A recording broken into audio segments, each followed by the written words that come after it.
He thought his bank was running smoothly until he went undercover and found a terrified employee trapped under a manager's control. Derek Lawson had spent his entire life working his way up in the banking industry. He wasn't born into wealth. He didn't have connections that smoothed his path. Everything he had, he built from the ground up, starting as a part-time teller in college, grinding through long hours, and dealing with impatient customers while balancing coursework. He knew what it meant to work behind the counter, to clock in and out, and to worry about making ends meet. That's why, even after becoming the CEO of Ashford National Bank, he refused to sit in a corner office and make decisions based solely on reports and numbers. A spreadsheet didn't tell you what was really happening in your branches. The real story lived in the break rooms, in the quiet conversations between employees, in the exhausted sighs at the end of a long shift. So every few months, Derek went undercover. No suit, no title, no corporate entourage. Just a man walking into his own banks as a regular customer. Most of the time he found small issues, long wait times, an employee struggling with the software, a customer service rep who looked like they could use a break. But every now and then, he saw something that shook him. Tonight, he chose a small branch in Columbus, Ohio. It wasn't struggling, according to the reports. Profits were steady. Customer satisfaction scores were solid. On paper, it was just another ordinary location. But numbers didn't show you everything. Derek walked in wearing a navy blue button-down, sleeves rolled up, and a pair of jeans. He looked like any other customer stopping by after work. The bank had that early evening quiet, just a handful of customers finishing up transactions before heading home. The lighting was a little too fluorescent, the air conditioning a little too cold. Behind the counter, tellers handled deposits and withdrawals with the efficiency of people who had done it 1,000 times before. A middle-aged man in front of him fumbled with his debit card, trying to explain something to the teller. The young woman behind the counter smiled politely, but there was tension behind her eyes. Derek glanced around. A manager in a stiff gray suit hovered near the back, watching the interactions closely. Something about his posture was off, not just observant, controlling. But Derek didn't have time to analyze further, because that's when he heard it. A soft, muffled sound coming from the hallway to the left. He barely noticed it at first. But when the customer in front of him finally moved along, the sound became clearer. Someone was crying. Not loud, not dramatic. A quiet, stifled sob, the kind you let out when you're trying not to break. Derek turned slightly, following the sound with his eyes. The break room door was slightly ajar, and inside he caught a glimpse of a young woman. Her head bowed, fingers gripping the edge of the table like she was trying to keep herself together. Another employee stood beside her, speaking in hushed tones. Derek didn't know her, but the look on her face hit him like a punch to the gut. Something was very wrong. But the question was, what? And that's when Derek decided. He wasn't leaving until he found out. Derek stood in line, his body still facing the counter, but his mind was elsewhere. The crying, it wasn't just frustration, it was pain. He knew the difference. He had seen employees overwhelmed by busy days or irritated by difficult customers. But this was something deeper. His instincts told him to walk over, ask if she was okay. But he wasn't Derek Lawson, CEO, in this moment. He was just another customer, a stranger. Instead, he listened. The other employee, a young man maybe mid-20s, kept his voice low, trying to console her. Derek caught fragments. Jasmine, you can't let him.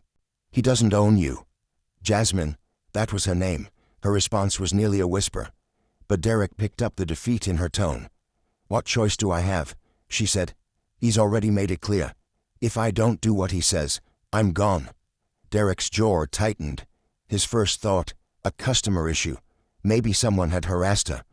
Banks saw their fair share of entitled customers who thought they could talk down to tellers. But the way she said it, if I don't do what he says, that wasn't about a customer. That was about someone inside the bank. Before he could think further, the teller in front of him called out, Sir, I can help you over here. Derek turned and walked up, offering a polite smile.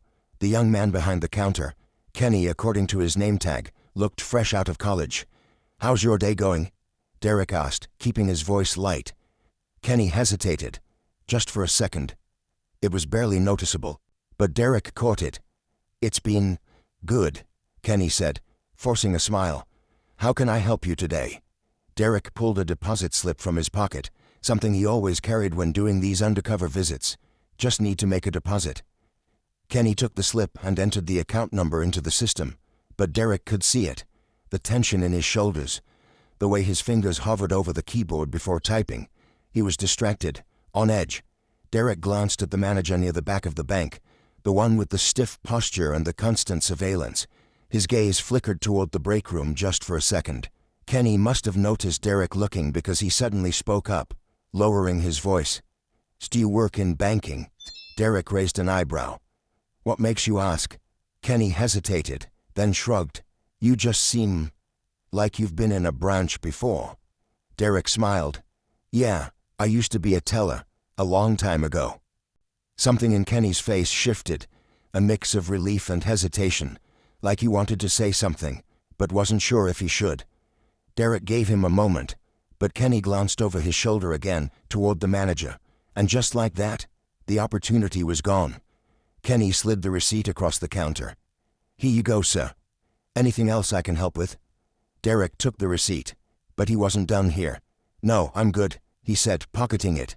Then lowering his voice he added, "But take care of yourself, Kenny." Kenny stiffened, just for a second. But Derek saw it. He stepped away from the counter, heading toward the exit. But he had no intention of leaving. Instead, he stopped near the loan officer's desk and pretended to check his phone. From here, he had a perfect view of the break room. Jasmine had wiped her face and was sitting up straight now, but her hands still trembled in her lap. The young man beside her was speaking urgently, shaking his head. But she wasn't meeting his eyes. And then, Derek saw it. The manager, Mr. Stiff Posture, walking toward them. His steps were slow, calculated, like a predator approaching prey. And as soon as Jasmine saw him, her entire body tensed. She hurriedly grabbed her phone, stuffing it into her pocket, and stood up like she had been caught doing something wrong. The manager said something Derek couldn't hear. But whatever it was, Jasmine gave the smallest, almost imperceptible nod. Then she walked past him, head down, and made her way back to the telestations. Derek wasn't sure what he had just witnessed. But one thing was clear. Whatever was happening here, it wasn't good. And he wasn't walking away. Derek watched as Jasmine returned to her station, her movements stiff and mechanical. She forced a smile at the next customer, but it didn't reach her eyes. She was running on autopilot, just trying to get through the day. And the manager? He stayed near the break room door, arms crossed, watching. Derek knew this kind of dynamic. He had seen it before. A toxic workplace always had the same signs. Employees who flinched when their supervisor walked by. Conversations that stopped the moment a certain person entered the room. The unspoken tension in the air. Not loud, not obvious, but there if you knew where to look. He had a decision to make. He could leave and handle this from a corporate level. Investigating from a distance. That was the safe professional way. Or he could get his answers now. Derek took a slow breath, adjusting his posture. If he wanted people to open up, he had to come at this the right way. He scanned the room, looking for an opening. Kenny was helping another customer. Jasmine was back at her station, avoiding eye contact with the manager. But the young man who had been in the break room with her, he was standing near the side counter, organizing a stack of deposit slips. His jaw tight. Derek walked over, keeping his voice casual. "Excuse me, do you have a pen?" The young man looked up, startled. "Oh, yeah, of course." He grabbed one from the cup beside him and handed it over. Derek took it but didn't walk away. He glanced at the employee's name tag, Miles. "Hey, Miles," Derek said, lowering his voice. "I couldn't help but notice. Your friend seems upset." Miles's expression didn't change, but his grip on the stack of papers tightened. "She's fine." Derek tilted his head. "She doesn't look fine." Miles swallowed, eyes darting toward the manager, who was now near the back office, speaking with another employee. Then he exhaled, like he was trying to decide whether to trust Derek or not. "She's not fine," he admitted, voice barely above a whisper. Derek leaned in slightly. "Is it a customer issue?" Miles hesitated. And that pause told Derek everything. "No," Miles muttered. It's her personal business." That was a lie, not because Miles wanted to mislead him, but because he was afraid. Derek could see it in the way he kept his voice low, in how his eyes kept flicking toward the manager. "How long has she been working here?" Derek asked, keeping his tone light, conversational. "A little over a year," Miles answered automatically. Then he tensed. "Why?" Derek shrugged. "Just wondering if she likes it here." Miles let out a humorless chuckle. "She doesn't, but she can't afford to leave." And there it was, the real problem. Jasmine wasn't just unhappy. She wasn't just stressed. She was trapped. Derek's gut tightened. He had seen situations like this before, where employees felt stuck, unable to walk away because of financial pressure, personal struggles, or worse, fear. And now he had a feeling this wasn't just about a bad work environment. Something else was going on here. Something bigger. Before he could ask anything else, Miles stiffened. Derek didn't have to turn around to know why. The manager was walking toward them. The air shifted, thick with something unspoken. Derek could feel the power dynamic in the room change in real time. "Everything okay over here?" the manager asked, voice smooth but firm. Miles immediately dropped his gaze, busying himself with the papers in front of him. "Yes, sir. Just helping a customer." Derek turned, finally facing the man up close. Mid-40s, crisp suit, sharp features, eyes that had seen too much and cared too little. This wasn't just a bad boss. This was someone who knew exactly how much control he had, and enjoyed it. The name tag on his blazer read Ron Helverson. "Can I help you with something?" Helverson asked, tone polite but edged. Derek offered a casual smile. "Just getting a pen. Miles here was kind enough to help me out." Helverson didn't break eye contact. "Good." He clapped Miles on the shoulder, a little too firm. "Let's stay focused on work." Miles nodded quickly, eyes on the papers. "Yes, sir." Derek clenched his jaw but didn't react. "Not yet." He thanked Miles and stepped away, feeling Helverson's eyes on him the entire time. As he made his way toward the door, his mind was already made up. He wasn't leaving. Not until he found out exactly what was happening in this bank. Derek stepped outside, letting the evening air cool his frustration. But he wasn't leaving. Not yet. He walked toward his car, just far enough to make it look like he was done with his business, then leaned against the hood, pretending to check his phone. In reality, he was thinking. Hard. Something wasn't adding up. Jasmine was terrified. Miles was hesitant. And Helverson. That man had the look of someone who thrived on control. Derek had dealt with plenty of bad managers before, but this was different. This was calculated. If he wanted real answers, he needed to talk to someone who wasn't afraid. And then, as if the universe was working in his favor, Kenny stepped outside. The young teller from earlier was standing near the side entrance, scrolling through his phone, probably on a break. Derek made his move. He walked up casually, hands in his pockets. "Long day." Kenny looked up, startled, then relaxed when he recognized him. "Yeah. Fridays are always busy." Derek nodded. "Mind if I ask you something?" Kenny hesitated but shrugged. "Sure." Derek kept his voice light. "Your branch manager?" "Helverson. What's he like?" Kenny's expression darkened. It was quick, just a flicker, but Derek caught it. "He's strict," Kenny said carefully. "Likes things done a certain way." Derek tilted his head.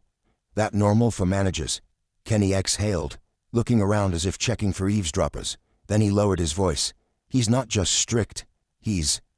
Kenny struggled for the right word. "He pushes people. Hard. Especially Jasmine." Derek folded his arms. "How so?" Kenny hesitated again, like he was debating whether to say more. Then, in a voice barely above a whisper, he said something that made Derek's stomach turn. "He makes her stay late.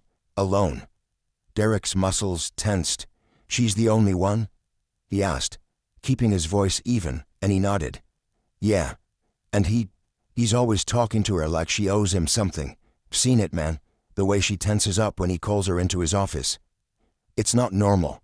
Derek's grip tightened around his arm. He had seen this before. A manager who played power games with employees, singling out the vulnerable ones, making them feel like they had no choice but to obey. "She ever say anything about it?" Derek asked. Kenny shook his head. "No. But she doesn't have to. We all see it." Derek let out a slow breath. Now, he wasn't just dealing with a toxic boss. He was dealing with a predator. And that changed everything. "Thanks for telling me, Kenny," Derek said, patting him on the shoulder. "You're a good guy." Kenny gave a half smile but still looked uneasy. Derek turned, glancing back at the building. Jasmine was still inside, still under Halverson's control. And now? Derek knew exactly what he needed to do. Derek wasn't waiting, not when he had seen this pattern before. He had climbed his way up through the banking world, and he knew how easy it was for a man in power to twist the system in his favor. The employees under Halverson's control weren't just uncomfortable. They were afraid. And Jasmine? She was at the center of it. Derek pushed open the glass doors and walked back inside. The bank was quieter now. Fewer customers, fewer witnesses. But Halverson was still there, standing near the telestations, scanning the room like he owned it. Derek's footsteps were steady as he crossed the lobby. He didn't stop at the counter. He didn't hesitate. He went straight for Jasmine. She was mid-conversation with a customer, her voice mechanical, her hands steady. But her eyes looked hollow. She saw Derek approach and tensed slightly, like she expected trouble. "Excuse me," Derek said, just loud enough for the customer to hear. "I need to speak with you for a moment." Jasmine blinked, confused. I'm with a customer, sir." The older woman in front of her gave Derek a sharp look. "She's helping me right now. You can wait." But Derek kept his eyes on Jasmine. "It's important." And she knew. She swallowed, apologized to the customer, and stepped away from the counter. Halverson noticed immediately. Derek saw him straighten, his eyes narrowing. He didn't like losing control. Jasmine led Derek a few steps away, fidgeting with the edge of her blazer. What can I help you with, sir?" Derek took a slow breath. Now was the moment. "I know what's happening," he said, keeping his voice low. "You don't have to say anything. I just need you to know. You're not alone." Jasmine flinched. For a second, just a second, she looked like she might break. But she didn't. She shook her head, smiling tightly. "I don't know what you mean." Derek wasn't giving up. "Halverson, the late shifts, the way he treats you. I know it's not okay." Jasmine's fingers curled into fists. Fear. That's what this was. And fear meant she thought there were no options left. "I can't," she whispered. "You can," Derek said firmly. "And you will, because I promise you he's not untouchable." That's when Halverson walked over. "Is there a problem here?" he asked smoothly, eyes flicking between them. Derek turned to him, keeping his expression neutral, just having a conversation. Halverson's smile didn't reach his eyes. "Well, Jasmine has a job to do. She doesn't have time for private discussions." Jasmine froze at the word private. Derek didn't miss it. "Actually," Derek said, "I think we should have a conversation. Right now." Halverson's smirk faltered. "Excuse me?" Derek didn't respond. Instead, he reached into his pocket and pulled out his wallet. He flipped it open, revealing his executive ID badge from Ashford National Bank. Jasmine gasped. Miles from across the room stared in shock. Halverson's face went completely blank. "My name is Derek Lawson," he said, voice steady, "CEO of this bank, and you and I need to talk." The entire room fell silent. Halverson blinked rapidly, his mouth opening, then closing. For the first time, he looked nervous. "Sir, I didn't realize." "No, you didn't," Derek said, stepping closer. "And that's the problem, isn't it?" Jasmine took a shaky breath, looking between them, as if still processing what was happening. Derek turned to her, voice gentle. "You're safe now." And this time she believed him. The silence stretched for what felt like forever. Jasmine stood frozen, her breath uneven. Miles, Kenny, and the rest of the employees had stopped what they were doing, eyes flicking between Derek and Halverson. Customers whispered among themselves, sensing something bigger than an ordinary work dispute. But Derek, he didn't break eye contact with Halverson. "You and I need to talk. In your office," Derek said, his voice steady but firm. Halverson opened his mouth, then shut it. He was scrambling, calculating how much trouble he was actually in. Sir, Halverson stammered, "I assure you, there's been a misunderstanding. If you'd just give me a moment to—" Derek didn't move, didn't blink. "Your office." "Now." Halverson swallowed hard, his confidence cracking. He turned stiffly and led the way toward his office. Derek followed, but before stepping inside, he turned back to Jasmine. "Stay here," he said gently. "This won't take long." Jasmine barely nodded, her hands trembling at her sides. Derek stepped inside the office and closed the door behind him. Halverson took a seat at his desk, trying to pull himself together. He let out a forced chuckle, shaking his head. "I have to say, sir, I didn't expect to see you here tonight. A bit unusual for the CEO to visit a branch without notice." Derek leaned forward, resting his hands on the desk. "You know what else is unusual?" he said, voice low. "A branch manager abusing his power to intimidate his employees." Halverson flinched. I know what you've been doing." Derek interrupted. "I know about the late-night shifts. I know about the way you treat Jasmine. And I know you think you can get away with it." Halverson's face paled. "Sir, I assure you, I have always conducted myself professionally. If there have been any misunderstandings, Save it," Derek snapped. He wasn't here for excuses. He reached into his pocket and pulled out his phone. With a single tap, he played back the recording. Jasmine's voice, raw and shaken, came through the speaker. "If I don't do what he says, I'm gone." Then Miles's hushed response. "Jasmine, you can't let him. He doesn't own you." The color drained from Halverson's face. "You should have known better," Derek said, his voice colder now. "You've been playing this game for a long time, haven't you? Preying on the employees who need this job the most, making them feel trapped. But let me be very clear. You just ran out of time." Halverson's hands trembled. "Please, I can explain." Derek straightened. "No, you can't." He pulled out his phone again, this time dialing corporate HR. "You're done," Derek said simply. "You will never work in this industry again." Halverson sat there, frozen, as Derek stepped toward the door. His power was gone. And Derek, he wasn't done yet. When Derek walked out of the office, the tension in the lobby was thick. Jasmine, Miles, Kenny, everyone was waiting. Derek took a breath, then looked directly at Jasmine. "He's gone," he said softly. "You're safe." Her lips parted slightly, her breath catching. Disbelief. Relief. Then for the first time that night, her shoulders relaxed. Miles let out a slow exhale. Kenny looked stunned. Other employees exchanged glances, as if they weren't sure whether to believe what they just witnessed. But Derek knew this wasn't the end. He turned to the team. "You've all been working under someone who didn't deserve his position. That changes now." Jasmine wiped at her eyes, swallowing hard. "What happens next?" Derek gave her a small, reassuring smile. "You tell me." Jasmine stared at Derek, processing his words. "You tell me." For the first time in over a year, she felt something unfamiliar. Control. She glanced at Miles, who was still in shock, and then at Kenny, who gave a small, hesitant nod.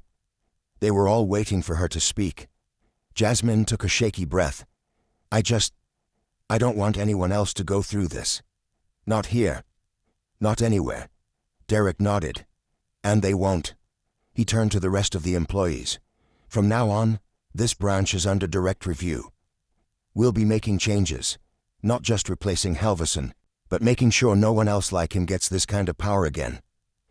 The room was quiet, but the weight of his words settled in. Then Miles spoke up. "Sir, I don't mean to overstep, but this isn't just about Halverson." Derek's gaze sharpened. "Go on." Miles hesitated, but then he took a step forward. His voice was stronger now.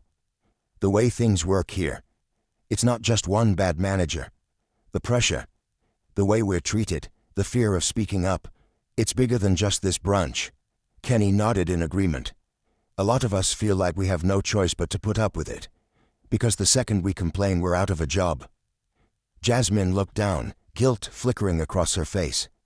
"I wanted to leave so many times," she admitted, "but I couldn't afford to. And I thought, maybe this was normal." Derek's jaw tightened. This was why he went undercover. Not because of numbers, not because of performance reviews, but because the real problems were the ones hidden beneath the surface. He took a deep breath. This stops today. Everyone watched him, waiting for what came next. I don't just want to fix this brunch. I want to fix the system. And I'll need your help to do that. That means transparency. That means trust. That means if something is wrong, you speak up. Jasmine still looked uncertain. And if we do, will anyone actually listen? Derek met her eyes. I will. Jasmine studied him for a long moment. Then finally she nodded. For the first time that night, she looked like she believed it. An hour later, Derek sat in his car, watching the employees slowly lock up for the night. Jasmine walked out with Miles and Kenny, the three of them talking quietly. They looked lighter, like the weight of the last year had finally started to lift. Derek exhaled, running a hand over his face. This had been one brunch, one manager, in one location. But how many more were out there? How many employees just like Jasmine were afraid to speak up? How many times had he looked at a spreadsheet and thought everything was fine, when it wasn't? Being a leader wasn't just about profit margins or efficiency. It was about people. And tonight, he had been reminded of exactly why he did this job. Too often, people in power look the other way. They see employees as numbers, not human beings. But leadership isn't about control. It's about responsibility. If you ever feel trapped in a situation where someone is abusing their power, speak up. And if you see someone else struggling, don't stay silent. Because sometimes, all it takes is one person to break the cycle. And if this story resonated with you, share it. You never know who might need to hear it.